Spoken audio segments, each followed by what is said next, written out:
Now, this young Philly situation, I'm not gonna lie, man. Shout out to Chunkz. Chunkz in Philly.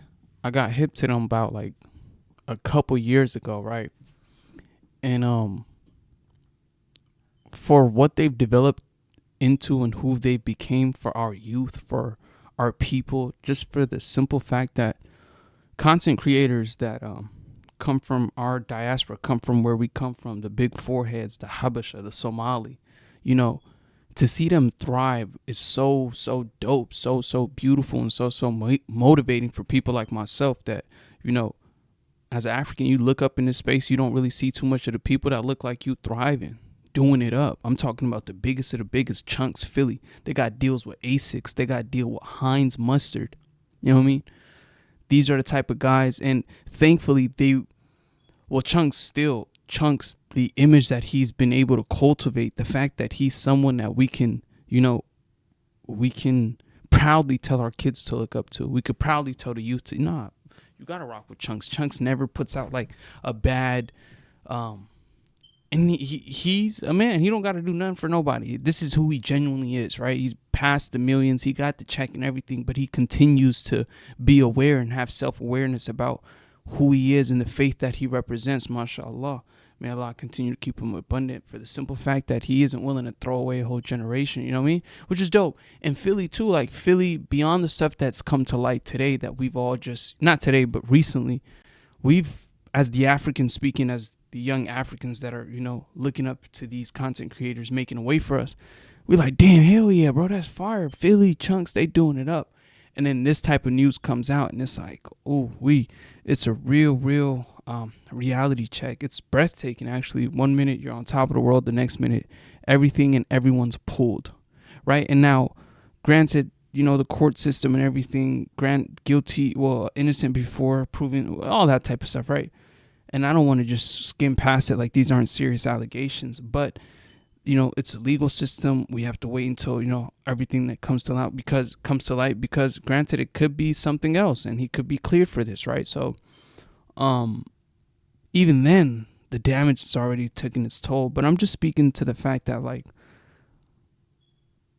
you know, regardless if you're a young African content creator, regardless, man, you're prone to all of the same temptations and all of the same things that everyone else is put up to. Like, you don't get a pass because you know what I mean? And it's just like, I'm saying it just because obviously we don't have a million successful African content creators. And these two are like the 1% of the world. Like, they're the top. And obviously Chunkz, Mustafa the Poet, these type of guys who've cultivated a deanful audience is dope.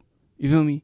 But we're going to jump into this clip and react to it, I guess. Yes, my peoples, like everyone, I've had reports coming out of Australia. Shout out to Abu. I understand many of you want my reaction on it, as this is an ongoing court case. I hope you guys can understand that I can't and won't be commenting on it publicly. So yeah, I've just come on here to basically let you know the reasons as to why I can't. Love. What? Did you let me marry into your family? 110%. You specifically, you are a great flipping human being. On my life, brother. Yeah, I'll let you marry. We can actually see each other times. Yeah, I wouldn't let you marry my family, but yeah. Why? I'm a good man. What's wrong with me? No, I have to make stories. Yeah. What stories? Huh? So you guys remember what I said when I said that for Philly, it is over. It's over whether he's found guilty or not. And people are like, oh, you guys are condemning him. I'm not condemning him to anything. I'm just saying based off of his brand and the work that he's done, the mere accusation is enough to ruin everything he's built up until now, especially in an environment like the media of the UK. You have to understand, this guy was tied to some very big brands. He was doing things with Heinz. He had his own like mustard line or some shit. He was doing things with ASOS. He was doing things with BBC. He was doing with all kinds of things, okay? Which in the context of a great case. I said I was about to say, he was doing a lot of things with his BBC. He was doing things with his BBC. He shouldn't have. But anyways, okay? So let me take a look at some of that stuff. Pause. Super pause. What? Now, honestly, this must have been the most expensive weekend of his entire life. Because just as we spoke about in the last video, creators and brands have started distancing themselves from Mr. Philly. Now, the first one that I saw was the Sidemen obviously removed their 20 versus 1 edition. That actually happened as I was recording the last video, which, I mean, had 42 million views. So that would have been a painful one to remove. The FA cancelled a new show that was going to have Philly cooking alongside other big Premier League players like Saf. The FA is the most wealthy league in the world. So losing that brand... Okay. That's like losing Nike. I don't watch football, and I know that. Yeah. His brand deals with ASOS have all been deleted. His sauce that he had with Heinz, that's been pulled. His clothing line with Perplex has been taken down. Foot Asylum announced that they are suspending their contract with Young Philly with immediate effect. His dating show with Gymshark called Hit Off has now been unlisted. His first live show for the Chunkz and Philly podcast. I'm not even embarrassed because we seen Act don't got premium, so I'm not tripping. Upload Productions, well, they said that they are pausing all and any work with young Philly. Everything. That's what I meant when I said it's all dead. And if he's found not guilty, well, it's not coming back. It's not coming back. That's what I'm trying to make y'all understand on this. Now, you guys can argue for whether or not. I was trying to speak to too. Like, even if it does get cleared, like, it's not very common. Obviously, I've never dealt with this type of situation, and I mean, a lot keep this out of my foreseeable future and my loved ones. But even if he gets cleared, it's like, how often do companies be like, well, we see you're clear, let's run it back, you know what I mean? Because the headlines are already out. So it's kind of like, you know, this content space where people say things about you and the accusations are loud and then the apology is very quiet. But then again, this is a very severe thing, and we're going to let the courts and everything take place before I make any kind of opinion, because obviously, you know, I have sisters, I got nieces and stuff. So, you know what I mean? But then it's a Habesha man too, but that doesn't mean that I could be biased just because it is a Habesha man. So, you know what I mean? But it's fair. There's an argument to be made that before you've been found guilty in court, is it right that you lose everything? And I probably would argue not. But the way brands function, especially in that environment, they don't have the luxury to wait or to find out or to hope, because their brand is going to be negatively impacted by public perception. They work with the same thing that insurance companies work. Yep. Liability. That's it. If you're a liability to the brand, it's going to be done. Yep. Even after, you're still liable. There's that you got that in your aura. Yeah. But there is an unexpected guest involved in all this that has a take on this and that thinks he's guilty. Go on. Fresh and Fit. Yay! That boy Fresh just came out the woodwork. He had a hot take on Philly saying, I know him. The only rapist they support is Andrew Tate, apparently. You want to hear what Fresh and Fit have to say? Go ahead. Come on, man. You don't want to hear what them boys got to say? Again! Damn right. All right, let's listen, man. And guys, it's going to be choppy, but not because I'm going to edit it, but it's because Fresh is talking. Be patient. My model too. It's like when you watch mom and dad fight. The club is closing in like 30 minutes or so. Out of the blue, this guy pops up. I'm like, who's this nigga? Talking to the girls, touchy-feely. I'm just like, did someone write this nigga? I'm like, I don't know who he is. Mind you, he didn't know most girls there. He just knew one of them that I was talking to, which is fine. And we're chilling, vibing, whatever. Well, what's wrong? It is the worst storytelling I could give it to. Talking to one of the girls. Particular interest into. So he's like talking to her. The nigga's like thirsty, bro. Like, when I say like overly thirsty, he's like grabbing her, trying to pull her to the car, take away from her friend. This is like, no, he's talking about Philly when he was at this creator party with Philly. Now, the fact that like, and they got chilly, so, you know what I mean? I guess my opinion doesn't really hold too much weight. But the fact that Fresh, now is that Fresh or is that Fit? No, it's Fresh and Admire. That Fresh is saying that Philly, like Fresh already has, I don't know if he has accusations or was it Alec? No, they call him a trick.